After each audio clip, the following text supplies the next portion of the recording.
This is a true story that took place at Yokosuka, Japan. There's an American naval base there. When I first arrived in the spring of '81, there was a white building on the corner of the property that the naval hospital is located. Shortly after my arrival, bulldozers demolished the building to make way for two high-rise apartment buildings that would house American servicemen and their families. My family and I would be housed in one of these buildings after its construction. The buildings were named Cuban and Juban Towers, the Japanese words for 9 and 10. There were already 8 of these towers on base. Immediately after construction was completed, my wife was notified that she was to move into an apartment in Cuban Towers. I was out at sea. She complied, and it wasn't long before she started noticing strange occurrences in the apartment. Minor things, like the lights being on, and she was sure she had turned them off. Months later, I returned home and was pleased that we had moved into such better housing on base. But I was met with strange stories from my 3-year-old son. He told me of a Marine sentry who visited him each night in his room. I assured him that he was dreaming.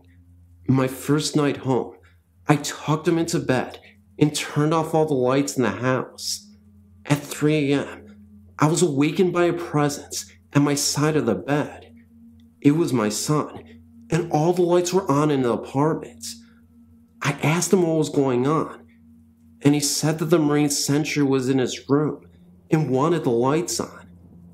I, of course, checked out his story to make sure the house was safe. No one else was in the house beside my family and I. I took my son back into bed and turned off the lights. The next morning, I asked my son to describe the man who kept visiting him in his room. That 3-year-old boy floored me when he described the infantry marine in full combat gear.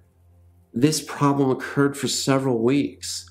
One time, a buddy of mine suggested that I turn the lights out of the breaker box, which was out of my son's reach, and my son did not know where the box was. So I did. At 3 a.m., I awoke to the same scenario as always. So then my buddy agreed to spend the night in my son's room with him. At 3 a.m., I awoke to an awful ruckus in my son's room. My son ran into my room to tell me that the mister was fighting with the Marine sentry. When I arrived in my son's room, my buddy was sitting on the floor in the corner of the room. The bedroom looked as if a brawl had just occurred. My buddy told me that he woke up and seen a Marine standing over him. He was wearing face paint to camouflage his appearance and was in full combat gear. The Marine face looked as if he were in the jungle and he had stumbled onto an enemy camp. It was clear that the Marine was on a mission, but no Marine was there. From that night on, no one in the house seen the Marine again, but either he or one of his friends was still in the apartment, as we still experienced strange occurrences. We could be sitting at the dining room table eating, and all of a sudden, the TV would come on and go to full audio, or the washing machine lid would open and close, and the washing machine would start up by itself. We put up with it, as it seemed more amusing than annoying. We were never awakened in the middle of the night again, though. Finally, during our last week in the apartment, it was obvious that the ghost wanted us to stay. Things began to disappear.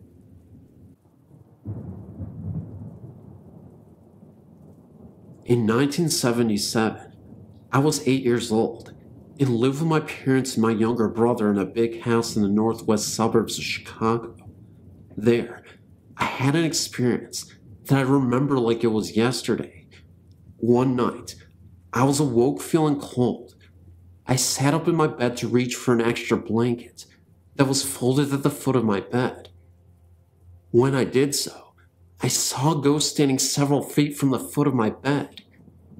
The figure I saw Looked like that blue dot you see in your vision after looking into a flash from a camera, but it had the distinct shape of a person.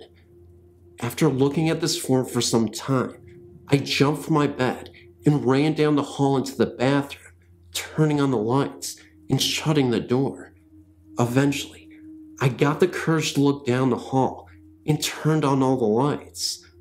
The blue man had disappeared, and I eventually went back to sleep with all the lights on. I told my mom, and only my mom, as I did not think anyone would believe me.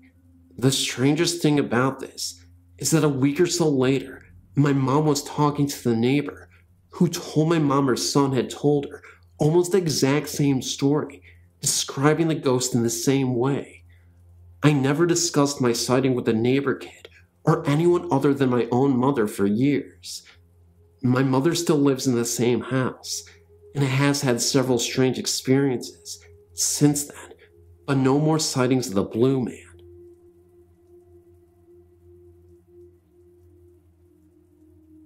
Just wanted to share this experience my mother had while she was in Mercy General Hospital in Sacramento, California, recovering from a hysterectomy. One night Mom woke up, and out of the corner of her eye, she saw a dark mass floating in the hallway. It floated between her door and the doorway across the hall, where a very sick woman was a patient. It never entered the rooms, it just hovered there. When she tried to look straight at it, it disappeared. For 3 nights, she saw this black mass floating in the hallway. Then, on the 4th day, Mom heard code blue on the intercom, and heard a loud commotion in the hallway as doctors and nurses hurried into the room across the hall, pulling their equipment behind them. The woman in that room died. Mom didn't see the dark mass that night, or any night after that, during the remainder of her stay.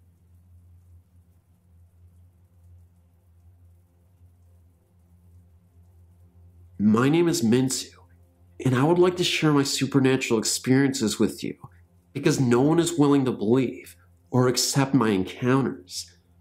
It all started about 3 days ago, at about 2 in the morning. I woke up to hear some very loud and disturbing footsteps. This probably wouldn't have scared me so much, except that the footsteps came from the first roof of my house. I didn't know what to do, so I just lied there scared. But 10 seconds later, whatever made the footsteps on the roof was breathing loudly at my window. At this point, I jumped out of my bed and ran into my mother's room. I looked out her window and saw absolutely nothing. The next day I told my mother what I had heard, and of course, she just snickered and thought nothing of it. Next night, I was determined to stay up and see what was going on. At 3:30 in the morning this time, I was startled by a loud thump in front of my window and quickly shot out of bed to see what it was. Again, I see nothing. At this point, I was scared and puzzled as to what this was. I climbed back into bed and continued to listen. The thumping went on, but as it did, I began to hear something different, something in the background of all the noise. It was laughter. Not normal, funny laughter. It was hysterical, mad in a way. The thumping continued, and the laughter faded, and I began to slowly doze off. When I awoke this time, I immediately told my sister what I heard. Unfortunately, she was the only one who believed me. Although this thumping and laughter was very frightening, it may have had some connections to the encounter I experienced just a few weeks ago. I was in my sister's room, looking for a book I had lost. Under the bed, I was sure. When all of a sudden, I saw a woman dressed in blue, standing over me. I let out a scream and ran downstairs to tell my mom. We went back upstairs to check things out. Nothing was there, but this time, my mom was considerably worried. She thought it maybe have been a burglar and frantically checked under the bed and in the closet, but found nothing. These two experiences may be connected, but for now, they will remain a mystery.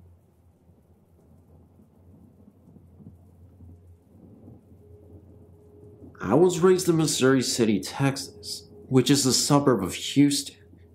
If you head south of Murphy Road, past Cartwright Road, on the left, you will come to El Dorado Drive.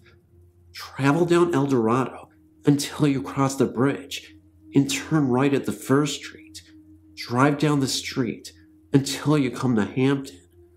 There, you will see a very large fence covered in overgrowth. Through the fence, you can see a large home that backs itself to the golf course. This home is known by all who live in its vicinity as the Hampton House or the Cartwright House. The story begins about 40 years ago. Mr. Cartwright and his wife lived in the house and owned all of the property which Quail Valley is built upon today. Cartwright Road was actually named after him. All was well until Mrs. Cartwright came down with a terminal illness of some sort. When Mr. Cartwright was no longer able to give his wife the care she demanded, he hired a live-in nurse. As his wife's condition worsened, Mr. Cartwright began fraternizing with the nurse. One day, when Mrs. Cartwright's calls went unanswered, she made her way into her wheelchair and into the living room, catching her husband and the nurse in a moment of passion. Miss Cartwright died the next day. Mr. Cartwright and the nurse soon after moved away together and were married. He left all the furniture and some of his possessions in the house when he left. After his death, the property was left to his son, which would not live at the house, but hired security guards to keep looters out. My father was a Fort Bend County Sheriff deputy for many years and has had friends work security at the house in the evening. He said that the guards were paid very well and were given a large cooler of food to take with them into the house. There has never been a security guard that has stayed in the house for more than 3 hours.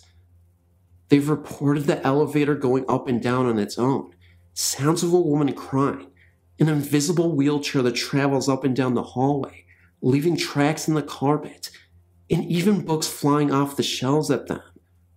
One of my father's good friends is from Ireland, and he says he had encounters with ghosts before and is unafraid. He worked in the house and left after 2 hours. He said he has never seen anything like it. Well, the security guards have since stopped in the past 10 years. The house has never been lived in since the Cartwrights. I've always wanted to sneak into it some Halloween night and see for myself. But since it would be breaking and entering, and hence illegal, I will not. I have never seen anything about the house listed anywhere, yet everyone in the area seems to know about it.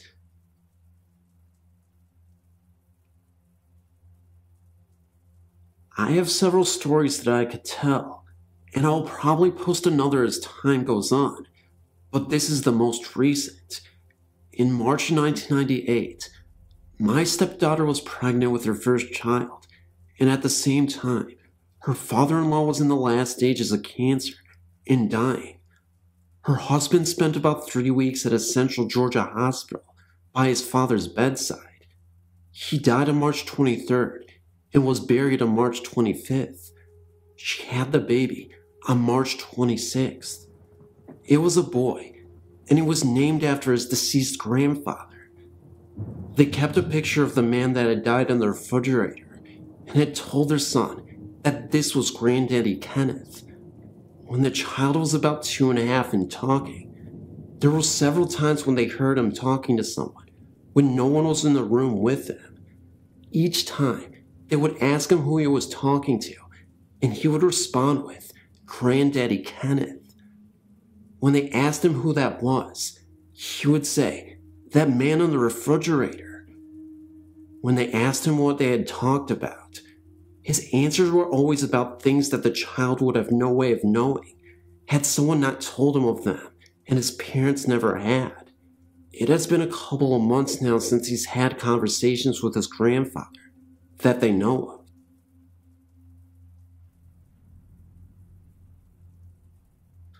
I was stationed at Fort Air Base between 1999 and early 2003.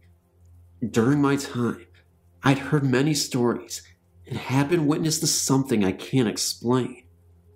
Most of the incidents I heard concerning the old Fort Cook section of the base, including the base lodging office where I worked at, and Quarters 13, which was on General's Row and was used as distinguished visitors' quarters. I encountered something I can't explain at the lodging office one night. Me and the sergeant I was working with that night heard someone typing and moving around in the back offices, which were locked about 6 hours earlier. We both went in there, and there was no one there. Both doors were still locked. Neither of us could explain it, and both of us had heard it. Another night, we heard the same thing and heard a radio turn on. We both ran back there, and once again, nothing. We even looked at the clock that had turned on by itself, thinking maybe the alarm was timed to go off at that time. But the alarm was turned off, and it was not even set up when we pressed the button. And it still flashed at 12 a.m., and it was about 2:30 in the morning, which didn't make sense. Quarters 13, which was our responsibility, since it was the DV suites, was even more troublesome. The people who stayed there were usually colonels, and above, transiting through the base, very high-ranking people.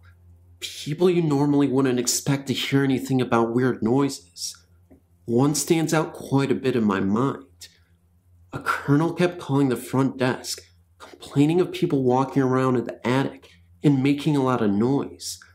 I went over there to check it out, which is about a 5-minute walk from the lodging office. The colonel was waiting on the porch, and we both went up to the attic to check it out. The door was locked, and after unlocking it, we both went inside. No one was in there, just some boxes. I got a weird feeling while we were up there that someone was watching me, but there was no one in there. I explained to the colonel that maybe it was a rat or something in a box or something that made those noises. He shrugged and went back to bed, and I'm sure he was as unconvinced as I was. I went back to the lodging office, and talking to my coworker, she told me about the building and the stories about it. Apparently, whatever was in there had manifested itself to the housekeeping staff, as several of them refused to go in the attic. They would never say why, but they refused to go up there. And one of the rooms is also supposedly haunted.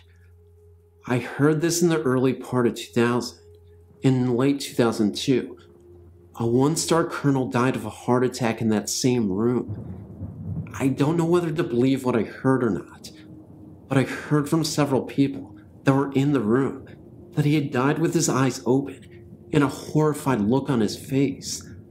I've remained skeptical of hearing this. I figure even if this was true, it may have just been from the shock and realization he was dying. But then again, who knows? Other buildings on the base that I've heard that were haunted were the base gym and the old Martin Bomber building on the base, where B-29s were built during the Second World Conflict.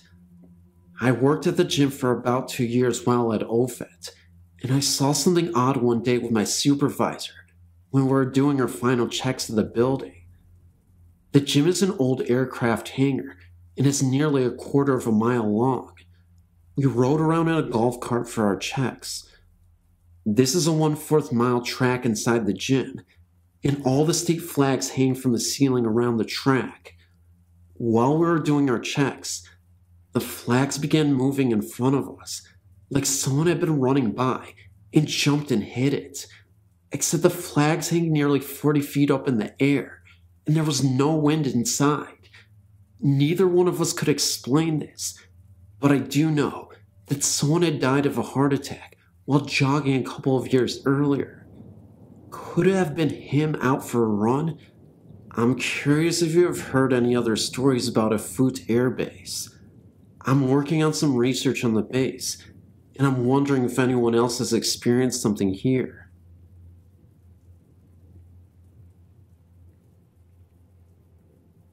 I felt compelled to send in a few of my strange experiences that I had at my grandparents' former house.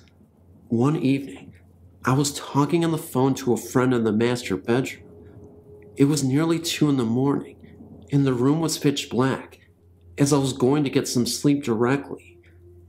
As I chatted to my friend, suddenly, I saw what is best described as a black cloud about the shape, size, and position of where a person's head should be.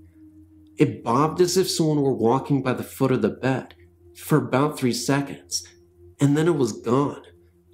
I was doing some homework at the kitchen table one evening when out of the corner of my eye, I again saw a black flash that looked to be the size of a small dog run across the hallway floor.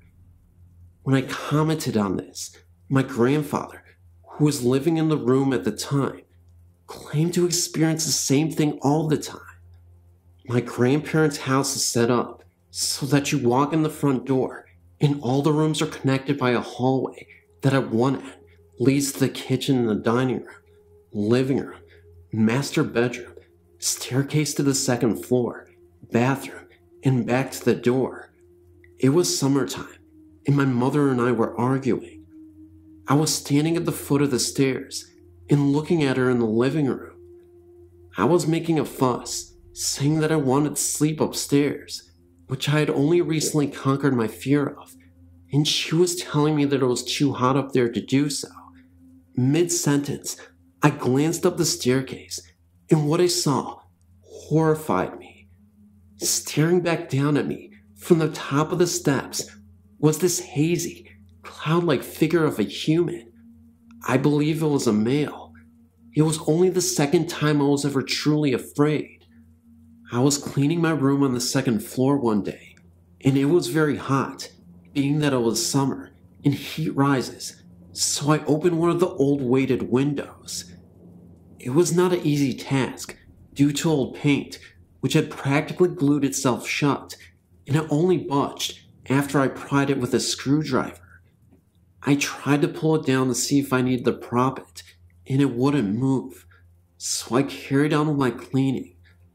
I nearly jumped out of my skin when I heard the window shut with a loud bang behind me. Again, I opened the window, only this time I propped it open with a paint stirrer. After about 2 minutes, the window again banged shut behind me, this time so hard that the glass broke. The paint stirrer was at least 8 feet across the room. I said, "You win," and ran downstairs.